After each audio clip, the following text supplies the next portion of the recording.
अस्सलाम वालेकुम। Spanish driving licence की एक और वीडियो के साथ मैं हूं वकास अकरम। दोस्तों, आज की हमारी वीडियो होगी देखेते का टेस्ट नंबर 8 और उसका पार्ट नंबर 1।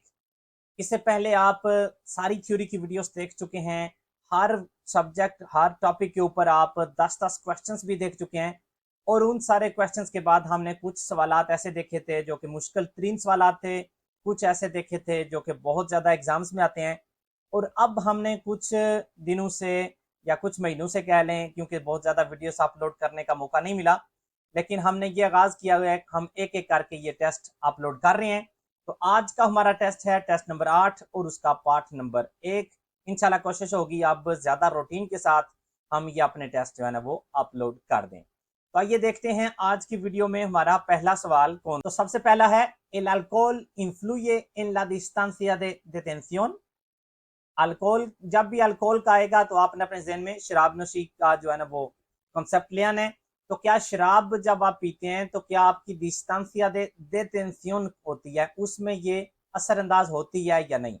तो डिस्टेंसिया दे देटेंसियोन कौन सी होती है? डिस्टेंसिया कहते हैं फासले को, देटेंसियोन कहते हैं रुकने को।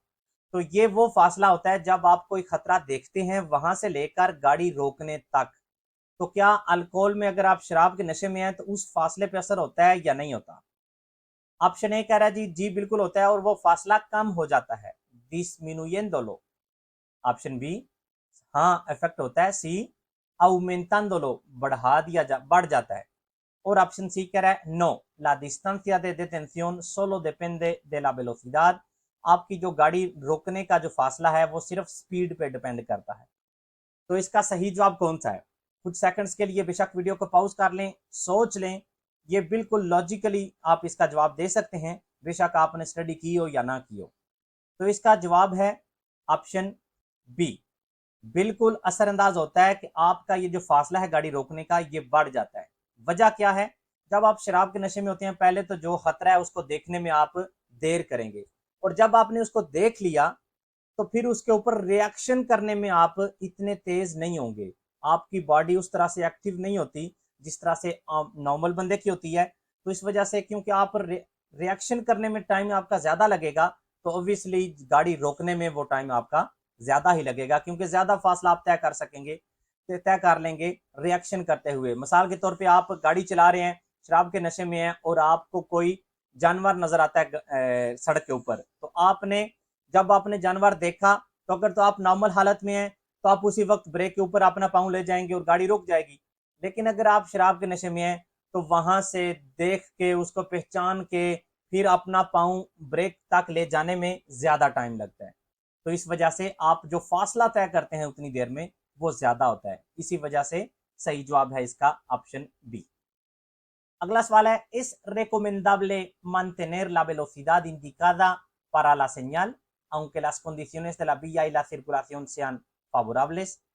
तो आपको क्या लगता है कि ये जो आपको रिकमेंड किया जा रहा है कि आप अपनी जो भी इस तरह की शक्ल में पैनल होगा वो आपको रिकमेंड करता है। अगर ये गोल होगा तो वो लाजमी करार देता है, लेकिन जो इस तरह की शक्ल में होता है वो रिकमेंड कर रहा है आपको कि आप ये स्पीड रखें। यहाँ पे कह रहा है 70 से 90 रखें। तो सवाल ये कह रहा है कि बेशक आप सड़क आपकी बिल्कुल साफ हो, मौसम भी बहुत ही अच्छा हो, तो फिर भी इसके ऊपर अमल करना चाहिए या नहीं। ऑप्शन ए कह रहा है सी, ऑप्शन बी कह रहा है नहीं। Si las condiciones son favorables, la recomendación no es aplicable। अगर मौसमी हालात ठीक हैं, सड़क भी साफ सुथरी है, तो फिर इसके ऊपर अमल करना लाजमी नहीं है या इसके ऊपर अमल नहीं किया जाता। और ऑप्शन सी कह रहा है no, es obligatorio cumplir con la velocidad señalada। ये लाजमी है कि हम इसके ऊपर अमल करें। तो इसका सही जवाब क्या है? सही जवाब है इसका ऑप्शन ए, सी। बेशक मौसमी हालात ठीक हों, फिर भी हमें इस रिकमेंडेशन के ऊपर अमल करना चाहिए। ऑप्शन बी और सी इसलिए गलत हैं कि बी तो डायरेक्टली ये कह रहा है कि आपको करना ही नहीं चाहिए, और कह रहा है सी में आ गया लफ्ज ओब्लिगातोरिया का, लाजमी है कि आप कंप्लीट करें। तो लाजमी भी नहीं होता, जो इस तरह की शक्ल का होता है वो आपको रिकमेंड करता है, लाजमी करार नहीं देता आपके लिए कोई भी ऑप्शन। तो इस वजह से सही जवाब है इसका ऑप्शन ए, सी। अगला सवाल कह रहा है, podremos realizar un cambio de dirección a la vista de esta señal। इस साइन बोर्ड को देख के हम क्या cambio de dirección कर सकते हैं? cambio de dirección क्या होता है? लेफ्ट या राइट मुड़ना। तो क्या हम, अगर ये हमारे सामने है तो क्या हम लेफ्ट या राइट मुड़ सकते हैं? ऑप्शन ए कह रहा है नो, सोलो पोदेमोस कंटिन्यूआर दे फ्रेंटे, हम सिर्फ और सिर्फ सामने की जानिब जा सकते हैं। ऑप्शन बी कह रहा है सी, tanto a la derecha como a la izquierda, बिल्कुल हम कर सकते हैं, राइट या लेफ्ट जहां हम मुड़ना चाहे हम मुड़ सकते हैं, ये हमें मना नहीं कर रहा। और ऑप्शन सी कह रहा है बिल्कुल हम कर सकते हैं, además इसके अलावा de un cambio de sentido, हम यू टर्न भी ले सकते हैं। तो इसमें से, इनमें से सही जवाब आपको कौन सा लगता है? ऑप्शन ए, ऑप्शन बी या ऑप्शन सी? ये बहुत ही इंपॉर्टेंट क्वेश्चन है क्योंकि इससे हमें बहुत सारी चीजें सीखने को मिलेंगी। तो पहले मैं आपको इसका सही जवाब बता देता हूं। सही जवाब है इसका ऑप्शन बी, बिल्कुल आप मुड़ सकते हैं राइट या लेफ्ट। क्यों मुड़ सकते हैं? क्योंकि ये जो क्वाड्रादो शक्ल में होता है, डिब्बे की शक्ल में होता है, तो ये हमें कह रहा होता है कि सामने से कोई गाड़ी नहीं आएगी। लेफ्ट आप मुड़ना चाहें, राइट मुड़ना चाहें, मुड़ लें, लेकिन सामने से आपको कोई गाड़ी नहीं आएगी। इसे कहते हैं सेंटीडो उनिको, दोबले सेंटीडो यहाँ पे नहीं होती। किस सूरत में सोलो पोदेमोस कंटिन्यूआर दे फ्रेंटे, जब ये गोल शक्ल में हो यही चीज लेकिन गोल शक्ल में, तो फिर वो आपको कह रहा होता है कि आपने सिर्फ सामने ही जाना है, आप राइट या लेफ्ट नहीं मुड़ सकते। लेकिन जब ये डिब्बे की शक्ल में होता है तो फिर आपको ये कहता है कि सामने से कोई नहीं आ रहा। तो जब सामने से कोई नहीं आ रहा तो ऑब्वियसली आप यू टर्न भी नहीं ले सकते। यू टर्न आपने तभी लेना होता है जब सामने से गाड़ियां आ रही हैं और आप यू टर्न लेके उनके पीछे आ जाएंगे। तो अगर सिर्फ आप उस दाने भी जा सकते हैं, सामने से गाड़ियां नहीं आती, तो इसका मतलब है यू टर्न का तो सवाल ही नहीं पैदा होता, क्योंकि आप वापस जा ही नहीं सकते। इसलिए सही जवाब है इसका ऑप्शन बी, बिल्कुल आप मुड़ सकते हैं लेफ्ट या राइट, सामने से गाड़ी नहीं आएगी, ये हमें इंडिकेट करता है ये साइन बोर्ड। अगला सवाल, के सिग्निफिका एस्ता सेñal, इसका क्या मतलब है? ये जो साइन बोर्ड हमें नजर आ रहा है। ऑप्शन ए, recuerda que encendamos las luces de corto alcance, हमें याद दिलवा रहा है कि हम ये जो छोटी लाइटें होती हैं जिनको corto alcance कहते हैं या luces cortas कहते हैं, उनको हम ऑन कर लें। Option B, obliga a encender alguna luz, ये हमारे लिए लाजमी करार दे रहा है कि कोई ना कोई लाइट हम ऑन करें। Option C, obliga a encender la luz de corto alcance como mínimo, कम से कम ये जो corto alcance वाली लाइट है इसे ऑन करने का लाजमी करार दे रहा है। तो सही जवाब कौन सा है इसका? सही जवाब है ऑप्शन सी, ओब्लिगा, लाजमी करार दे रहा है। फिर आप दे सकते हैं पिछले सवाल की तरह, पिछले सवाल वाला क्वाड्रादो था, डिब्बे की शक्ल में था, और ये गोल है, तो जो भी गोल होगा वो जो हमें कह रहा होता है वो लाजमी होता है। तो इसके अंदर क्या है, ये इसके अंदर जो निशान है ये छोटी लाइट का है, तो कह रहा है जी कम से कम छोटी लाइट तो आपके लिए लाजमी है यहाँ पे। अगर ये डिब्बे की शक्ल में होता तो ये हमें रिकमेंड कर रहा था कि आप इसको ऑन कर लें, बेहतर है आपके लिए। लेकिन अगर ये गोल शक्ल में है तो हमें कह रहा है कि लाजमी है आपके लिए ये लाइट ऑन करना, como mínimo, कम से कम। अगला सवाल कह रहा है जी, के सिग्निफिका una luz amarilla fija, yellow colour की लाइट फीका जो कि पक्की, ये नहीं कि वो मतलब परपादेयार कर रही हो, ऑन और ऑफ होती हो, ये डायरेक्ट इसी तरह से है, ये ऑफ नहीं हो रही, तो इसका क्या मतलब है? फीका, लूज अमरिया फीका। ऑप्शन ए, एक्सट्रेमार ला प्रिकॉशन, बहुत ज्यादा एहतियात करें।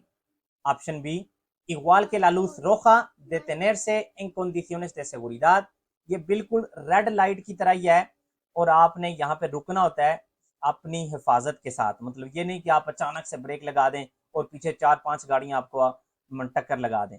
अगर आप आसानी से सेगुरिदात में आप गाड़ी रोक सकते हैं तो इसका मतलब होता है कि गाड़ी रोकें। और ऑप्शन सी कह रहा है सेदेर इल पासो, कि आपने दूसरे को पहले गुजरने देना है। तो इसका सही जवाब कौन सा आपको लगता है, ए, बी या सी? तो इसका सही जवाब है ऑप्शन बी। जब हमारी यह फीका होगी ये ऐसी ही है जैसे रेड कलर की लाइट है, आपने रुकना ही रुकना है, लेकिन हमेशा हिफाजत के साथ, seguridad के साथ। अगला सवाल, si tenemos que arrancar nuestro vehículo con nieve en la villa, con qué marcha lo haremos, अगर हमें बर्फ में अपनी गाड़ी स्टार्ट करनी पड़े तो किस गियर के साथ हम स्टार्ट करेंगे? Option A, con una marcha larga, लंबे से मतलब बड़े से बड़े गियर के साथ। Option B, con una marcha corta, छोटे से छोटे गियर के साथ। Option C, siempre con primera marcha, हमेशा पहले गियर में। तो जब आप बर्फ में हैं, जिस तरह से आपको फोटो में नजर आ रहा है, इस सिचुएशन में आपने अगर गाड़ी स्टार्ट करनी है तो उसने आपने कोशिश करनी है कि बड़े से बड़े गियर में आप उसको स्टार्ट करें, दूसरे में या तीसरे में। ¿Qué significa esta señal? इस साइन बोर्ड का क्या मायने है, क्या मतलब है? ऑप्शन ए, las flechas indican las direcciones que los vehículos tienen la obligación de seguir। ये जो तीर हैं ये हमें बता रहे हैं कि गाड़ियों को इस इन साइडों पे या ये जो डायरेक्शंस हैं ये लेनी होंगी। Option B, las flechas señalan el lado o lados del refugio por los que los vehículos deben pasar। ये जो तीर हैं ये हमें बता रहे हैं कि यहाँ पे जिस जगह पे ये लगा हुआ है, कोई वहां पे ज्यादातर ये उस जगह पे होता है जहाँ पे कोई चीज खराब हुई हो या पानी खड़ा हो या कोई रोतोंदा हो या कोई ऐसी चीज हो जो कि ट्रैफिक को सही तरह से जाने नहीं दे रही, तो ये हमें साइन बोर्ड्स बताते हैं कि गाड़ियां उसको इस तरह से बचा के निकल सकती हैं, लेफ्ट जाने भी या राइट जाने। और ऑप्शन सी कह रहा है las flechas indican los sentidos que los vehículos tienen la obligación de seguir। तो ये तीर हमें बता रहे हैं कि लाजमी तौर पे इन्हीं साइडों पे गाड़ियां जा सकती हैं। तो इसका सही जवाब मैं पहले आपको बता देता हूं, इसका सही जवाब है ऑप्शन बी। जब इस तरह का होगा मुकम्मल तौर पे गोल ब्लू कलर में और गोल शक्ल में और दो इस तरह के आपको तीर नजर आएंगे, तो आपने उस क्वेश्चन का मतलब उसका जवाब, वो जवाब आपने सही लगाना है जिसमें रेफूखियो लफ्ज आपको आएगा। ये आपको मैं एक आइडिया बता रहा हूं क्योंकि तकरीबन तीनों क्वेश्चंस हमें एक तरह के लगते हैं, लेकिन हमने जब ये दो तीर हमें नजर आते हैं और इस तरह के ब्लू वाले साइन बोर्ड में, तो उसमें हमने एक तो हमने वो सवाल जो है ना वो जवाब करेक्ट देना है जिसमें रेफूखियो लफ्ज आएगा, क्योंकि रेफूखियो मैंने बताया ये उस जगह पे होता है जहां पे कोई ना कोई खराबी होती है या कोई ना कोई ऑब्स्टाकुल होता है। और हमने वो जवाब सही नहीं लगाना जिसमें ओब्लिगासियोन आएगा, ओब्लिगासियोन वाला इस केस में नहीं होगा, और रेफूखियो जिसमें आएगा वो इसका सही जवाब होगा। जब इस तरह का जब ये बोर्ड आपको नजर आएगा तो उसमें आपने देखना है रेफूखियो कहाँ पे है, ओब्लिगासियोन दोनों जगहों पे होगा या जिसमें भी होगा वो सही जवाब नहीं होगा। अगला सवाल है, ¿Dónde es preferible llevar la carga? वजन कहाँ पे ले जाना बेहतर है? Option A, en el maletero del vehículo, गाड़ी की डिग्गी में। Option B, en la vaca, गाड़ी के ऊपर जो सामान रखने की जगह होती है वहां। और option C, dentro del habitáculo del vehículo, गाड़ी के अंदर, मतलब डिग्गी में भी नहीं, habitáculo के अंदर। तो इसका सही जवाब कौन सा है? सही जवाब है इसका ऑप्शन ए। कोशिश करें सामान अपना सारा डिग्गी में रखें। बाका, अगर आप गाड़ी के ऊपर बाका पे रखते हैं तो उसमें आपका जो कंसूम है, जो आपका गासोलीन है, तेल आपका, वो ज़्यादा खर्च होगा क्योंकि हवा की पावर ज़्यादा रुकेगी, हवा आपको ज़्यादा तेज़ी से जाने नहीं देगी क्योंकि ज़्यादा ऊंची हो जाएगी आपकी गाड़ी। और गाड़ी के अंदर जहाँ पे सीटें होती हैं वहाँ पे इसलिए नहीं कि आपको खतरा हो सकता है उससे किसी भी इमरजेंसी की सूरत में। इसलिए बेहतर होता है कि जब भी क्वेश्चन कोई इस तरह का हो कि सामान कहाँ पे रखना, पहला ऑप्शन होना चाहिए आपके पास, तो वो है गाड़ी की डिग्गी। अगला सवाल कहता है जी, si los amortiguadores no funcionan correctamente, अगर गाड़ी के जो amortiguadores होते हैं, जो शाखें जिनको हम कहते हैं, जो शाख होते हैं, वो सही तरह से काम नहीं कर रहे, como será la distancia de frenado del vehículo, तो गाड़ी का जो रुकने का distancia है, distancia de frenado, वो कैसा होगा? ऑप्शन ए कह रहा है se detendrá antes, पहले रुक जाएगा, disminuyendo la distancia de frenado, जो फासला है गाड़ी रोकने का वो कम हो जाएगा। ऑप्शन बी, से detendrá más tarde, बाद में मतलब लेट रुकेगी गाड़ी, aumentando la distancia de frenado, हमारा जो फासला होगा फ्रेनादो का वो बढ़ जाएगा। और option C, no afectará la distancia de frenado, डिस्टेंसिया जो फासला होगा गाड़ी रोकने का उसके ऊपर ये असरअंदाज नहीं होगा। तो इसका सही जवाब कौन सा है? सही जवाब है इसका ऑप्शन बी। यहाँ पे भी फासले की बात हो रही है, तो कोई भी खराबी हो, चाहे ड्राइवर में हो चाहे गाड़ी में हो, वो क्या करती है, डिस्टेंसिया दे फ्रेनादो को बढ़ाती है। इस केस में गाड़ी में गलती है, गाड़ी में कोई नुक्स है, उसके जो अमोर्टिगुआदोरे सही तरह से काम नहीं कर रहे, तो उसका ये मतलब नहीं कि गाड़ी जल्दी रुक जाएगी, इसका मतलब है गाड़ी लेट रुकेगी। और अगर ड्राइवर में नुक्स है, ड्राइवर ने शराब नोशी की हुई है, तो उसका ये मतलब नहीं कि वो गाड़ी जल्दी रोक लेगा, वो गाड़ी लेट रोकेगा। दोनों सूरतों में दो डिस्टेंसिया दे फ्रेनादो है वो बढ़ जाती है। तो आप मुकम्मल तौर पे अपने ज़हन में बिठा लें, डिस्टेंसिया दे फ्रेनादो किसी भी खराबी की वजह से बढ़ती है, और tiempo जब टाइम की बात होगी, वक्त की बात होगी, tiempo de reacción रिएक्शन का टाइम होगा, तो वो क्या होता है इन सूरतों में, distancia de reacción वो तो हमने कहा बढ़ जाती है, distancia de frenado, और tiempo de reacción भी बढ़ जाता है, वो भी ज्यादा हो जाता है। कि पहले अगर आप 10 सेकंड्स में रिएक्शन कर देते थे किसी काम पे, तो अब 12 सेकंड आपको लगेंगे, 13 सेकंड लगेंगे, जो कि डिस्टेंसिया दे फ्रेनादो को भी बढ़ा देता है। और हमारा आज का आखिरी सवाल, ¿cuánto se puede incrementar la distancia de frenado con hielo? बर्फ की सूरत में हमारी जो distancia de frenado है, वो फासला जब हम ब्रेक लगाना शुरू करते हैं और जब ब्रेक लग जाती है, जो फासला गाड़ी तय करती है, वो फासला कितना बढ़ जाता है बर्फ की सूरत में? 5 गुना ज्यादा, 10 गुना ज्यादा या डबल? तो इसका सही जवाब है ऑप्शन बी, 10 गुना ज्यादा। जब बर्फबारी हो रही होती है या बर्फ हो सड़क पे, तो डिस्टेंसिया दे फ्रेनादो जो होती है, गाड़ी रोकने का, जब आप ब्रेक लगाना शुरू करते हैं वहां से लेकर जब ब्रेक लग जाती है, जो फासला तय करती गाड़ी, वो 10 गुना ज्यादा हो जाता है बर्फ की सूरत में। तो ये थी दोस्तों हमारी आज की क्लास। उम्मीद करता हूँ कि आपको कुछ ना कुछ नया सीखने को जरूर मिला होगा। मिलते हैं अगली वीडियो में इंशाल्लाह किसी नए टॉपिक के साथ। तब तक के लिए अल्लाह हाफिज।